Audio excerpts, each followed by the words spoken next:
We continue the series where we solve the questions on the 2026 BEC Maths Paper 1. Question 31. Given the sequence -9, -5, m, 3, 7, 11, find the value of m. So here we're supposed to try to find a pattern, how the numbers move from a given number to the next. So we can start by experimenting to see whether we can find any pattern that will extend to the rest of the numbers, as well as the ones that we haven't seen yet. If we notice that from -9 to -5, we have to add 4, then we can try to see if that pattern continues. So from 3 to 7, if we add 4, it works. And then from 7 to 11, we can add 4 again. So that suggests that that's probably what's going on. So to get m, we're going to try to add a 4 to -5. So -5 plus 4, that gives us -1. Then we'll try to see what if we add a 4 to this -1. So -1 plus 4, that gives us a 3. And indeed, if we put -1 here for m, then by adding a 4 to -5, we get that -1. And then by adding a 4 to that -1, we get a 3. So we conclude that m must be -1. This is an example of an arithmetic progression or a linear sequence where every term there's a constant number, in this case +4, that we add to a given term to get the next term. So it's a good point to note about the BEC, that it's one of the types of sequences that you're going to see often. Given a number, if you have to add a constant to get the next term, and then you add the same constant to get the next term, you add the same constant to get the next term, then you have an arithmetic progression or a linear sequence. Question 32. The marks obtained by 11 learners in a test are, so these are the marks. What is the modal mark? The modal mark is the mark that appears most often. So the question we have to ask ourselves is, out of all these numbers that are given, all the numbers that the learners obtain, which one occurs most frequently? So how many times does 2 occur? 2 occurs only one. No, luckily for us, the numbers have already been arranged in ascending order. That means from smallest to biggest. So once we see 2 here, we know that we're not going to see 2 anywhere else. And then how many times does 5 appear? 5 appears twice. 6 appears once. 7 appears twice. 8 appears 3 times. And then 9 appears once. And then 10 also appears once. So if we compare these numbers, we see that 3 is the biggest. So 8 is the one that appears the highest number of times. That makes 8 the modal mark. Question 33. If A, that's the vector A, equals 3, 1, and the vector B equals -2, 1, evaluate 6B plus 2A. So we write 6B plus 2A, where this B is a vector, this A is also a vector. So we just substitute. What is B? B is -2, 1. And what is A? A is 3, 1. Now, by the rules of vector addition, all this means is that we have to multiply. So let me write this.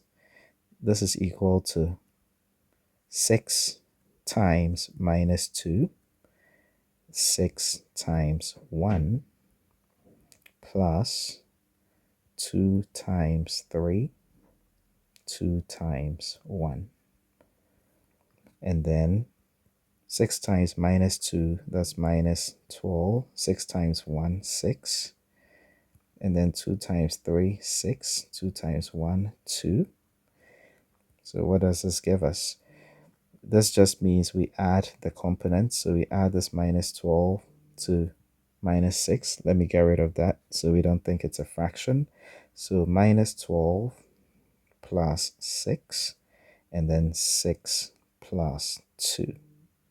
So this is just equal to minus 6, and then 6 plus 2 is 8. So we have the answer as B. Question 34. Evaluate p squared times q minus 1 when p equals 2 and q equals 3 over 4. So here we have to do a substitution. We put p equals 2 and q equals 3 over 4 into this expression. So we have 2 squared because p is 2. Then we have q, which is 3 over, sorry, not 1 over 4. No, 1 over 3. It's 3 over 4 minus 1. And what does this give us? Well, 2 squared is equal to 4. And then this fraction, 3 over 4 minus 1, is equal to minus 1 over 4. And okay, so maybe let's see, how do we get that?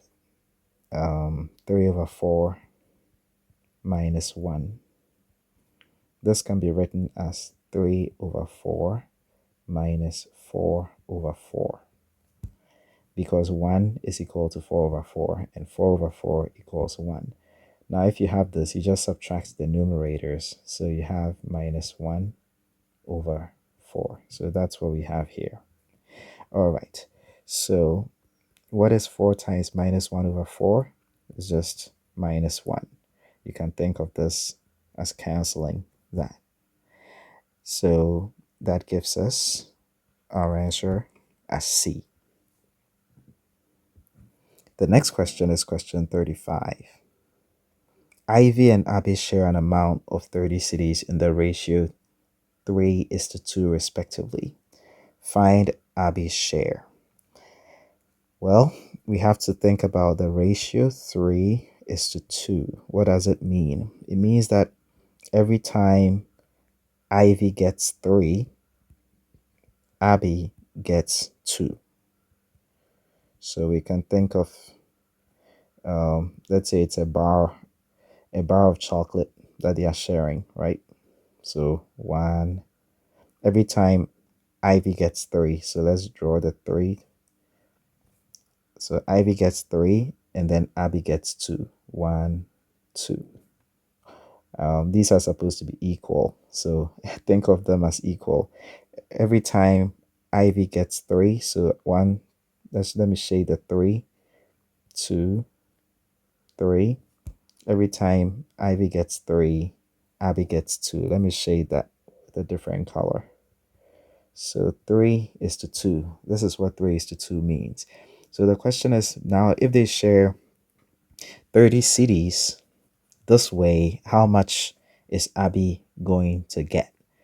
So from this diagram, if you're sharing 30 things, then what we have to do is to divide this 30 things into 5 equal parts, because we have 1, 2, 3, 4, 5.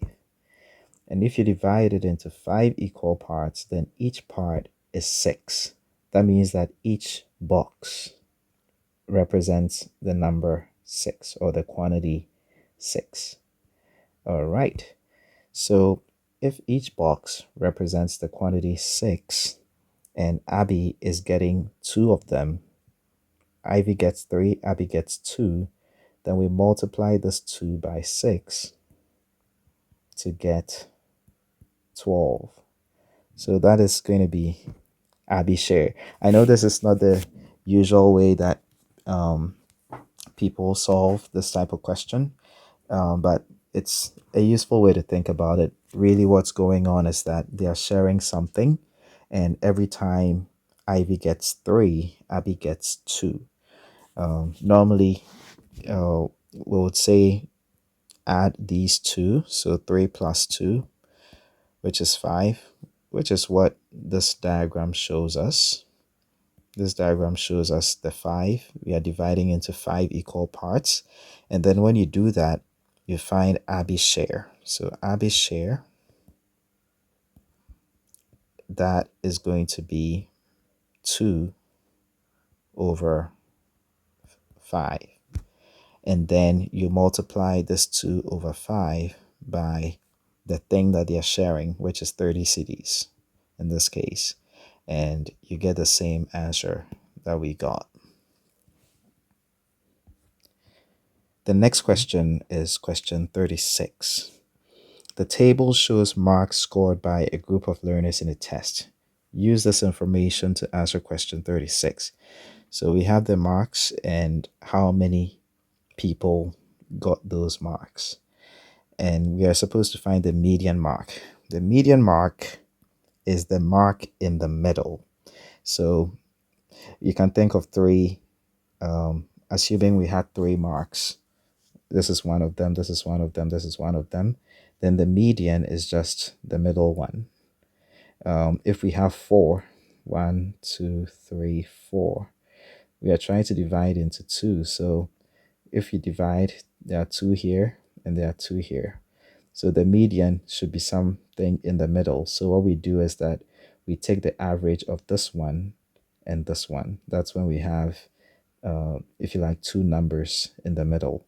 All right. In our case, that means that in our case, we need to find how many numbers we have. And to do that, we have to take the sum of these frequencies or these numbers. So what is the sum of 1, 2, 7, 5, 4, 3? Let's try to add them. 1 plus 2 is 3, plus 7 is 10, plus 5 is 15, plus 4 is 19, plus 3 is 22. So there are 22 marks in total that were obtained. So if we do this sketch that we did, it means that we are going to have 22 dashes, right? Assuming we kept drawing. Now, if you have 22 dashes and you're trying to divide them into 2, what's going to happen is that you'll have 11 on one side and then 11 on the other side. So 11 on the left, 11 on the right. So you're going to have 2 seats or 2 slots in the middle, and your median is going to be the average of those 2. So we need to find what those 2 things are. Those 2 things are going to be the things in position 11 and position 12. So we find the numbers, we find the marks obtained. The marks are given to us in ascending order, so that's convenient, but we need to find which one is in position 11 and which one is in position 12. So 0 is in position 1, 1 is in positions 2 and 3 because 2 people got it. If we try to write out these marks, let me do that. So we have 0, 1 person got 0, and then we have 2 people got 1. So we have 1, 1. Then 7 people got 2. So we have 2, 2, 2, 2, 2, 2, 2. We need 7. 1, 2, 3, 4, 5, 6, 7. All right. Then we have 5 people got 3. So 1, 2, 3, 4, 5. All right. All we need are the numbers in positions 11 and positions 12. So let's find out what's in position 1. This is 1, 2, 3, 4, 5, 6, 7, 8, 9, 10, 11, 12. So the number in position 11 is 3, and the number in position 12 is also 3. So luckily for us, if we have to find the average of those two numbers, it's just 3 plus 3 over 2, which is also equal to 3. So our median is going to be 3. Question 37. We have the same table. This time we are being asked to find the probability that a learner selected at random scored 2. So those who scored 2 are those here. How many people scored 2? 7 people scored 2. And how many people do we have in total? You remember in the previous question, we found the total by adding these numbers. And when we did, we got 22. So there are 22 people in total, and 7 of them scored 2. So the probability that a learner selected at random scored 2 is 7 over 22. Question 38. If 3 over 4x equals 2 plus 1/4, find the value of x. So 3 over 4x equals 2 plus 1 over 4. All right. One way to do this is to multiply through by 4 to try to clear the fraction. So we multiply every single term by 4. What is 3/4 times 4? Okay, let me write. Let me write it. So 4 times, let's use the dot to represent the times. So 4 times 3 over 4x equals 4 times 2. Let me write that this way, plus 4 times 1 over 4. So here, 4 times 3 over 4x becomes 3x. We have this. And then 4 times 2 is 8. And then 4 times 1 over 4 is just 1. So we have 3x equals 9. Divide both sides by 3. So x equals 3. That's one way of doing it. Another way would be to try to work with the fractions, not try to clear the fractions.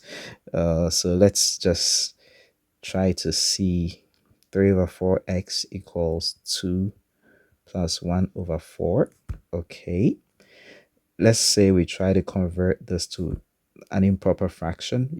2 plus 1 over 4 is just 2 1/4, which is equal to 4 times 2 is 8 plus 1 is 9, so it's equal to 9 over 4. So we have 3 over 4x equals 9 over 4.